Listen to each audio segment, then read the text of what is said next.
সুপ্রভাত বন্ধুরা, আমি টিয়া। আমার চ্যানেল মিঠিস মমের নতুন একটি ব্লগে তোমাদের সকলকে জানাই অনেক স্বাগত।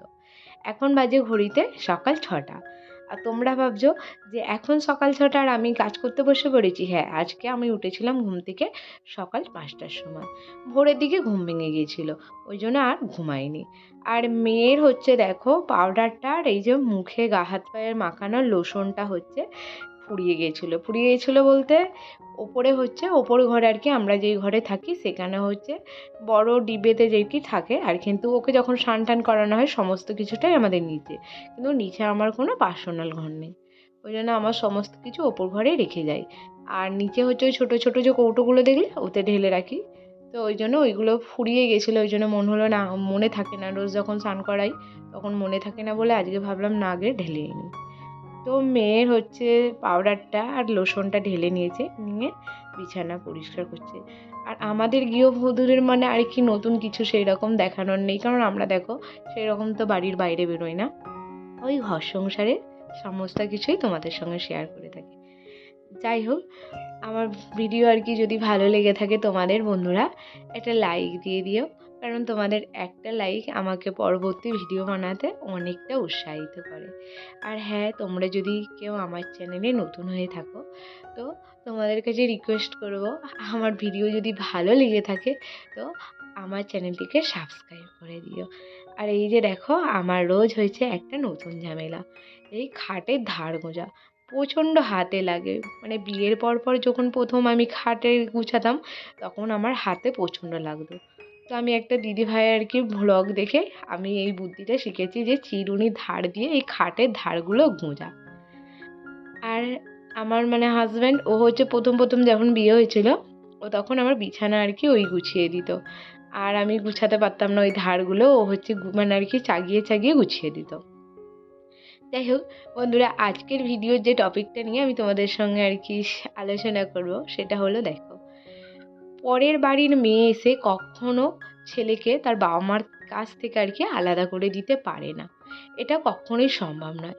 কিন্তু দেখবে বাবা মারা কিন্তু মনে করে যে আমাদের যে বৌমা এসেছে ওই হচ্ছে আমার ছেলেকে আমার বাবা মানে আমাদের কাছ থেকে টেনে নিয়েছে, দূরে সরিয়ে দিয়েছে। কিন্তু এটা কি কখনো সম্ভব বলো, যে একটা মেয়ে বিয়ে হয়ে আসলো আর সে অমনি হুট করে তার আর কি বরকে তার বাবা মার কাছ থেকে আলাদা করে নেবে? এটা কখনোই হতে পারে না। আর তার বরকে বললে সে শুনবেই বা কেন? সে কি কচি খোকা ছোট ছেলে যে তার বউ তাকে বলবে তার বাবা মার কাছ থেকে আলাদা হয়ে যাও, অমনি সে আলাদা হয়ে যাবে? এটা হচ্ছে শ্বশুর শাশুড়ি না সম্পূর্ণই একটা মনের ভুল ধারণা। আর দেখো, যখন কোনো ছেলে তার বাবা মার থেকে আর কি সরে আসে তখন কিন্তু বউয়ের নামেই দোষ হয়, কিন্তু সে কী কারণে সরে আসে সেটা কেউ জানে না।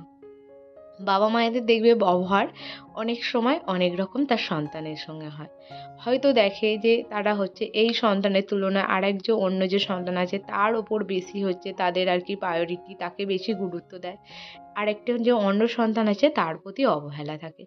তো এর থেকে তার মাদের বাবা মা আর কি বাবা মায়ের প্রতি তাদের একটা মানে মনে রাগ থাকে যে আমাকে হচ্ছে ভালোবাসে না, দাদাকে ভালোবাসে, বোনকে ভালোবাসে, ভাইকে ভালোবাসে।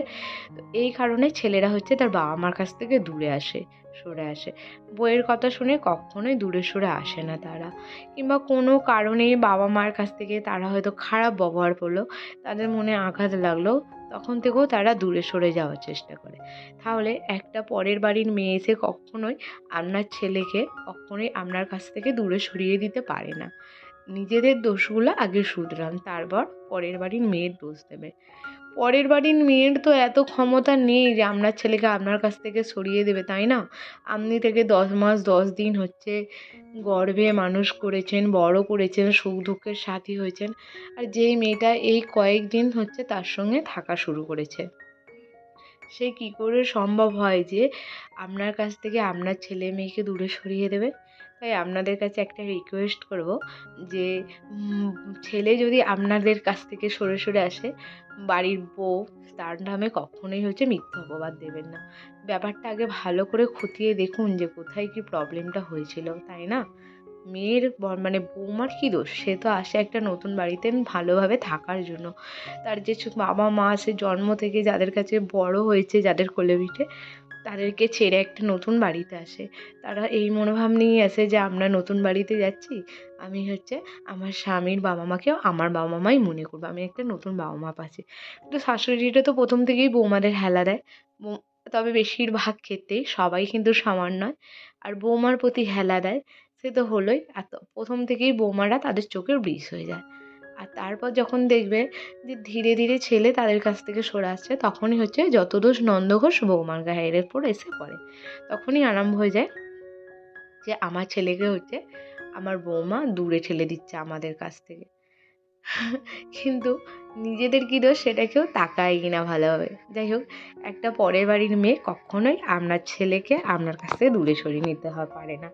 তো বন্ধুরা, যাই হোক, আমার এই কথাটা কতটুকু আর কি, অনেকটা তো বকবক করে ফেললাম, কিন্তু কতটা আর কি মানে যুক্তির সঙ্গে বললাম তো তোমরা অবশ্যই কমেন্ট করে জানিও কিন্তু। আর এই যে দেখো, মেয়ের জন্য হচ্ছে শাশুড়ি মা গুগলি ধরে রেখে দিয়েছিল, বাজবো বেঁচে হচ্ছে মেয়েকে ঝোলে দেবো। আর তারপর হচ্ছে মেয়েকে খাওয়াচ্ছি। এখন দেখো, খুব একটা বেলা হয়নি, বাজে ঘড়িতে প্রায় 9টা। আর 9টার সময় আমি হচ্ছে মিঠিকে ব্রেকফাস্ট করাই। তো আজকে করেছি আপেল সিদ্ধ। তো আপেল সিদ্ধটাই হচ্ছে ঘুরিয়ে ঘুরিয়ে চামচে করে খাওয়াচ্ছিলাম, কিন্তু খাইনি। তাই হাতে করে একটু ঠেলে ঠেলে আর কি মুখেতে দিয়েছি। আর এই কদিন কি হয়েছে বলো তো, প্রচণ্ড গরমের জন্য না খেতেও চাইছে না বাচ্চাটা। আমি ওকে ডক্টর ভিজিটে করেছিলাম, তো ডক্টর ভিজিট দেখাতে গিয়ে তখন ডক্টর বলেছেন যে এই প্রচণ্ড গরমে বাচ্চাদের খাওয়ার যে আর কি ইচ্ছা, ওদের সেইটাই নেই। তো ওই জন্য ওরা হচ্ছে খেতে চাইছে না। অবশ্যই খাবে, খাবে না যাবে কোথায়। তারপর মিটিকে হচ্ছে খাইয়ে দিলাম, খাইয়ে ওর ঠাম্মির কাছে দিয়ে এসে আমি এই যে রান্না করছি। আজকে রান্না হচ্ছে চিকেন কষা।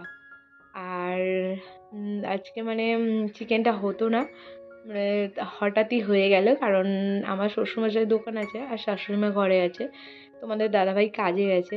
তো ছোটো কাকু হচ্ছে আর কি আমার ছোটো শ্বশুর কিনতে যাচ্ছিলো। তো তখন আমি বললাম দেখে যে তাহলে আমাদের মানে কি আমাদের মিঠির বাবাও তো মাংস খাবে আর কি, চিকেন খাবে বলছিল, তাহলে এই যে ছোটো কাকু যাচ্ছে ছোটো কাকুর হাত দিয়ে কিনতে দিয়ে দিই বলতে উনি হাতেই দিয়েছিলাম। তারপর মাংস আর কি নামিয়ে দিয়ে সব বাসন টাসন মেজে রেখে এসে এখানে চলে এসেছি মেয়েকে খাওয়াতে। আর এই জায়গাটায় না প্রচণ্ড গরম, যেহেতু এটা হচ্ছে আমাদের ওপর ঘরের দোতলার সামনেটা, কিন্তু আমার মেয়ে হচ্ছে নিচে ঘরে খেতেই চায় না, এটা প্রচণ্ড গরম। আর এই যে গাছের যে পাথরগুলো দেখতে চাচ্ছ, এখানেই হচ্ছে আমি ওকে আর কি দিয়ে 1 2 3 4 এরকম করে ফেলে ফেলে আওয়াজ করে খাওয়াই। আর তারপর এখন হচ্ছে সন্ধেবেলা।